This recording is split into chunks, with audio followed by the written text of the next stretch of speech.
you can pass it right there towards the back, and it's ready. Okay, so we got number 1 across already threaded right here. Now we're doing number 2, which is the lower looper. Bring it down, all the way down. We go inside number 5, and then we follow the diagram right here.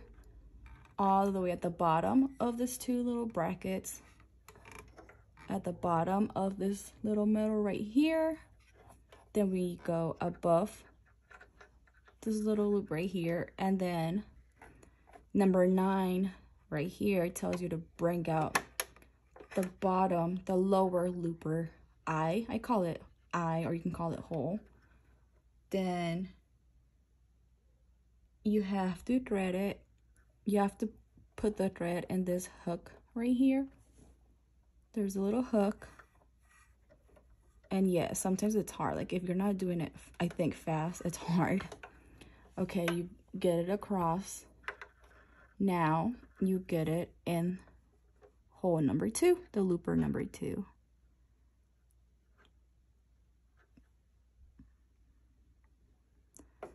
Which I got it across. It is right here. I got it. And now you can put it back if you like, so it locks. And then you don't have to worry about your thread coming out. You can thread it to the back.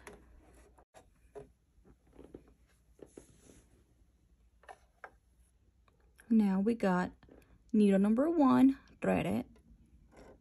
Okay, now we're on to needle number 2, which is step number 4. You go down, across, up, across again, and don't forget to keep it left because there's a divider for step 3 and step 4. Needle number 1, needle number 2. So you gotta stay on the left. Now you hoop it right there. Always cut your tip. It makes it a lot easier to thread it, whether you have tweezers or not. Like 1, 2, 3, go. Now it's threaded. So now we have step 3 and 4, both down, across, up, across to the left, down. Needle number 1 stays to the right, you thread it to the right. Needle number 2, step number 4, it's to the left. Okay, now you may close your little, I call it door, right here. Close it, put your thread, trash, fabric catcher right here, and you're all set to start serging. Now I'm gonna go over the little steps, the little labels that I have, so you guys can see if you want to label your machine. It does help a lot, so I totally recommend it. I totally recommend it. Okay, so this is how my machine looks threaded. Goes right there. Everything is hidden. All the threads 1 through 4 right here. But let me show you my labels. So this little holes right here, when I started, I literally labeled them. Looper holes, all of them, right? And then steps 1, 2, 3, and 4, it shows you exactly what it does. But I didn't really understand that at the beginning, honestly. So this one, number 1, it's the upper looper. Okay, so you guys can label it like that.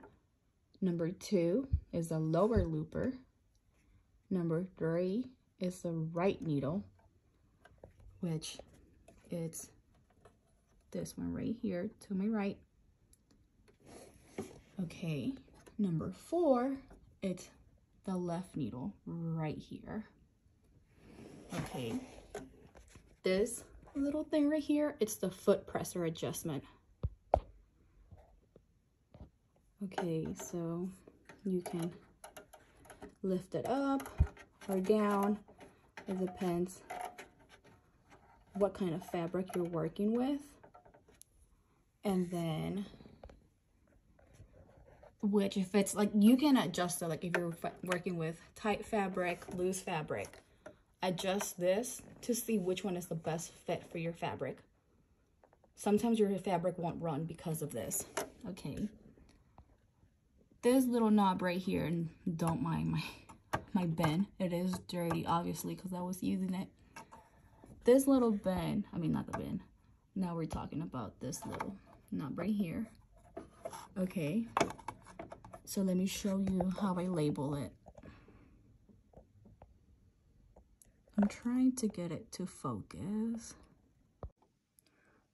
Okay, so this one right here, I label it stitch width, low, narrow, higher, high, higher. That's for like how close do you want your stitch to your edge, kind of. And it's in regards to the cutter right here.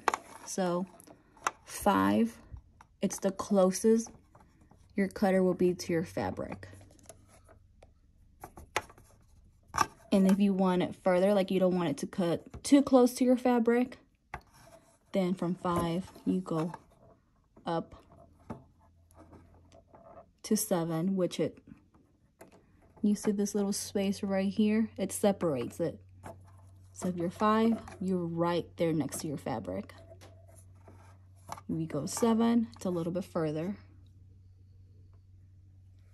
Okay, the ones to the side. This one is to drop your foot. You see? You're dropping your foot.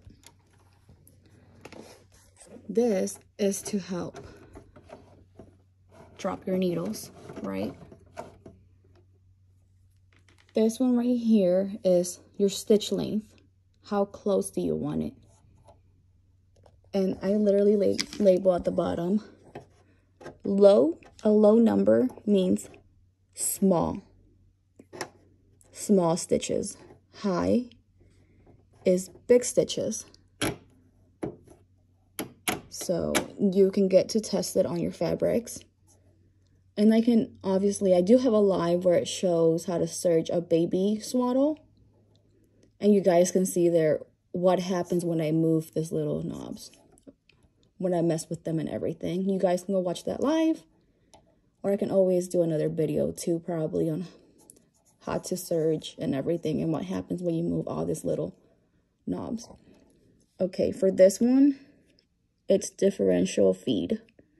So I have 1 to 2, which is right here, 1 or 2. I use those for my stretchy fabric, and then 0.7 to 1 for non-stretch. Like if you're doing jeans or something like that, or cotton, you can always mess with it.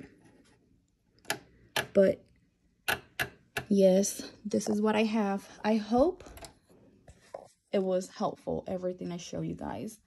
Of course, I didn't show you once you start serging, but I did want to do a little tutorial on how to thread it. And let me do a little detail again. So for this one's for the tension, these are your tension buttons. 0, it's no tension, it's super loose. 9, it's super tight. It's like for like super tight fabrics, but I don't even use 9. Honestly, I don't use 9. Okay, I usually use 4 and 5. Those are my go-to because usually things that I serge are cotton, knit fabric, mostly stretchy fabrics, if you don't know what that is. So I would recommend for this one a 4 and a 5. There you go. I usually use 5s. That's my go-to, a 5. So I hope this tutorial was helpful to some of you, and let me know if it was. Okay guys, I try to go over every possible step that I could think of. If you guys are missing anything or have any questions about, or you come across any problem, comment below. let me know and I'll try to answer it. But I'm self-taught. I don't know every single terminology for the serger, sewing machine, embroidery machine, you know. I learn as I go, and I'm learning as I go with YouTube videos.